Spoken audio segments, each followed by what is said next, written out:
Good afternoon, everybody, and welcome to the final Israel brief of 2020. If we had budget, we'd have a massive drum roll right now. And just a reminder that the Israel brief is brought to you by Lay of the Land, and I'm Raylene Marks, your host, bringing you the top stories from Israel and surrounds right here from my lockdown locale here in Modi'in, which is exactly between Tel Aviv and Jerusalem.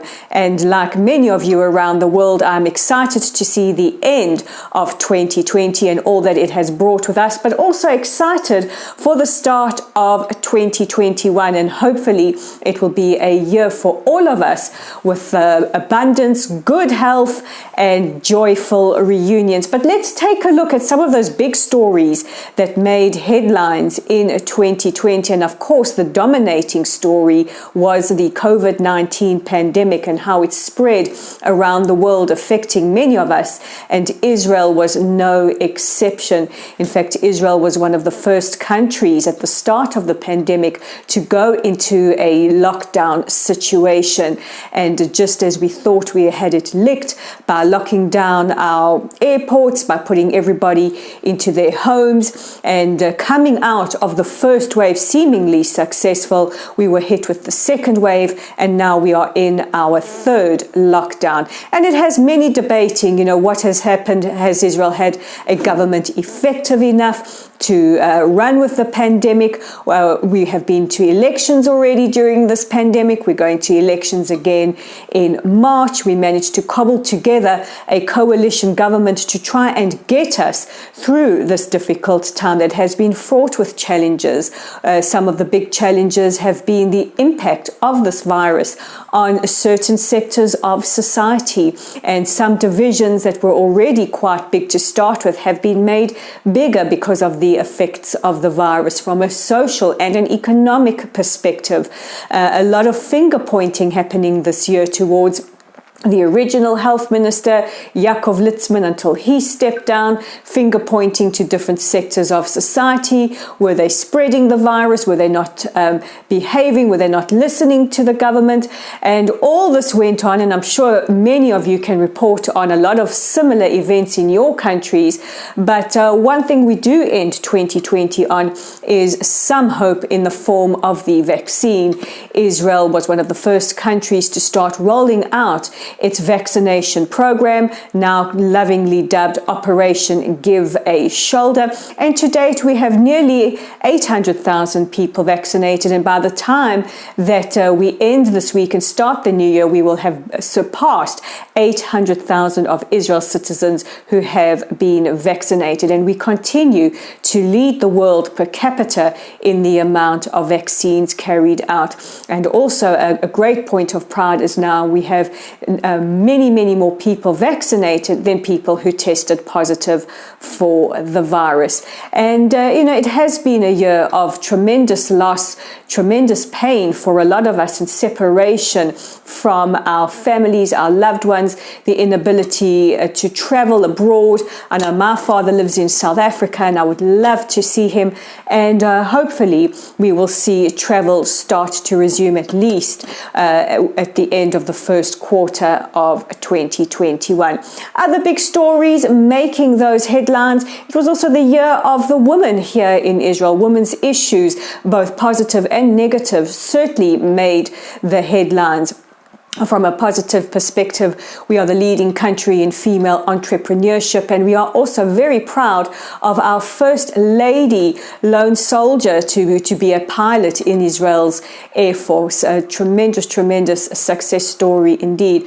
But also with the pandemic, as it has around the world, it has also exposed many women to greater gender-based violence. And we are grateful to social welfare organizations like WITZO, the Women's International Zionist Organization, with their shelters and leading in making sure that women were kept safe during this time.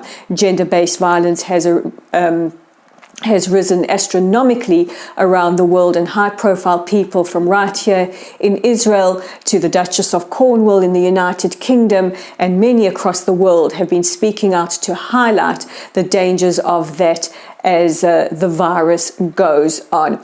Also, another achievement of Israel is we are quite firmly in the space race. We announced just a couple of months ago that we would be sending our second astronaut into space, and just when we thought the Bereshit last year crash bang landed on the moon, we have decided not only will we possibly be going back to the moon, but we are going to be exploring the universe and beyond. Very, very exciting times. But the biggest story of 2020, and a real positive note to end this highlight package off, was the Abraham Accords. I don't think any of us this time last year could have imagined that we would be speaking about a time where peace was normalized between Israel and countries like the United Arab Emirates, Bahrain, Morocco, Sudan, and possibly other countries that some are speculating could include Indonesia, Oman, and the big one, Saudi Arabia. There's even people saying maybe Pakistan could be next. However, we will see how this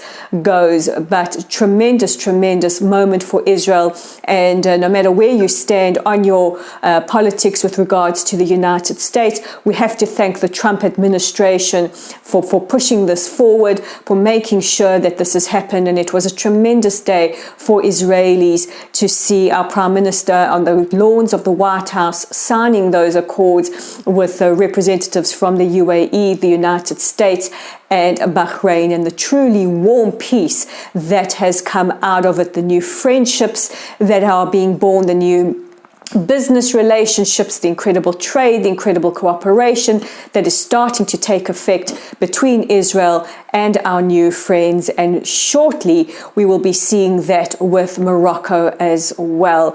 And hopefully this will go a long way to helping Israel's economy start to recover, but also it can only mean great things for the region. And we really hope that our neighbors who we have long had hostile relations with are paying attention to what peace and prosperity does potentially look like.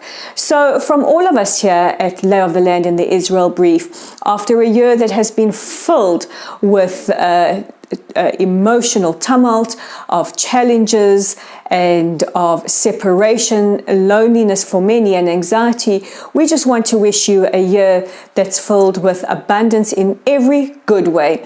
May it be a year filled with an abundance of joy, an abundance of prosperity, recovery, peace, and above all, health.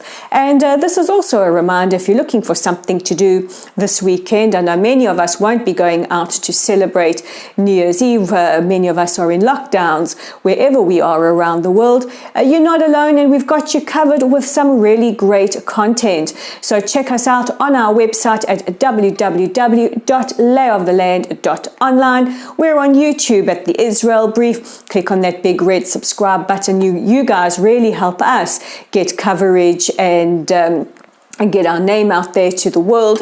We're on Facebook. If you haven't already done so, please give us a like or a follow and share our content and interact with us on our Twitter page. You can find us at Lay of the Land 5. So from all of us to all of you, Happy New Year. May 2021 truly be a great one. Shabbat Shalom. I'll catch you on Monday.